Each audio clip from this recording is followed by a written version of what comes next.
আসসালামু আলাইকুম ভাই। আমি উত্তরবঙ্গ লাইভ টিভির সম্পাদক শরীফ বলছিলাম।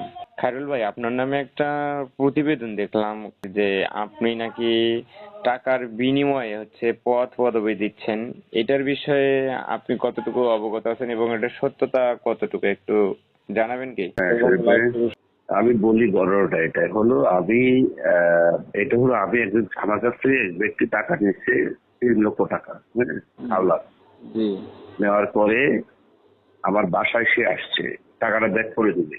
জি হ্যাঁ, তো সে টাকাটা দিচ্ছে না, আমি বারবার তাকে রিকোয়েস্ট করে দিচ্ছে না।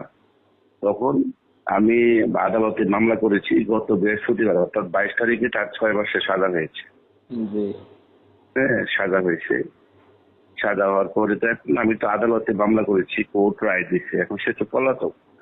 কারণ পলাতক ব্যক্তি ফেসবুকে কি লিখলো এবং যারা ফেসবুকে লিখছে 4 বছর ধরে আমাকে নিয়ে লিখতেছে বিভিন্ন ধরনের পোস্ট, আমি সেটা আইনগতভাবে আমি সাইবার সুরক্ষা আইনে মামলা করেছি, এজাহার হয়েছে। 2টি মামলা করেছি, 2টি মামলায় এখন অলরেডি তারা পলাতক। হ্যাঁ, এখন একজন পলাতক থাকলে লিখে এটা আপনার আইনের বাইরে তো যাওয়ার আমার কোনো সুযোগ নাই, আছে ভাই? জি জি জি এখন আপনি ওই ভিডিও স্পষ্ট দেখেন, আপনি এটা কাটিং 2 সেকেন্ড। হ্যাঁ, নতুন পত্রিকা নিয়ে আসছে, ভালো নিউজ করতেছে, আপনারা ওখানে কাজ করেন। আপনি বলেন একজন কর্মচারী হ্যাঁ, পড়াশোনাটাই তাকে আমি ভালো জায়গায় দিতে পারি? তা তো না। আচ্ছা, দীর্ঘদিন ধরে আমার 8 বছর আমার গরুর খামারে কাজ করতো। হ্যাঁ আমি কেন তাকে ভালো জায়গায় দেইনি? তারপরে রাজা যে ব্যক্তি, সে আমার ওখানে 2 মাস ছিল, আমার কাছ থেকে তার স্ত্রীর অসুস্থ কথা বলে 3 লক্ষ টাকা নিয়েছে, নিয়ে আমাকে চেক দিচ্ছে। সেটা আমি টাকা দেয় না, আমি মামলা করেছি, এটা মামলা সাজা হয়েছে 6 মাস। এবং যারা ফেসবুকে লিখতেছে এদের বিরুদ্ধে আইসিটি সুরক্ষা এটা মামলা হয়েছে।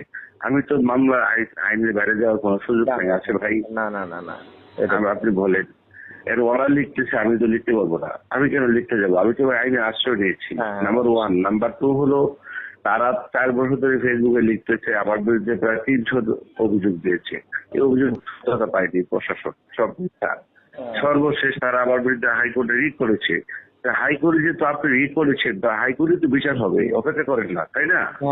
এখন হাইকোর্টে গেলেন আবার ফেসবুকে লেখেন, তাহলে এখন কোনটাকে আপনাকে বিশ্বাস করবো? আপনি তো মহামান্য হাইকোর্টে যাওয়ার পরে তো আপনি আর ফেসবুকে বিশ্বাস করার দোকান নাই, আছে? না না না ঠিক আছে। আমরা তো কাজ করি, আমরা এগুলো দেখার সময় আছে। আপনি আমার মতো যারা সাংবাদিকতা করি, ফেসবুকে কি লিখলো, এগুলো ফেসবুকে লিখে যদি মানুষের বিচার করতো তাহলে তো আইন আদালতের প্রয়োজন ছিল না, হ্যাঁ তা তো অবশ্যই। রাইট না? হ্যাঁ সেই আমাদের কথাই যেটা ও লেখতেছে, লেখক, ও যেহেতু আমি আইনি ম্যাটার, আমি আইনি ভাবে করতেছি, সময়ের ধৈর্য ধরতে হবে।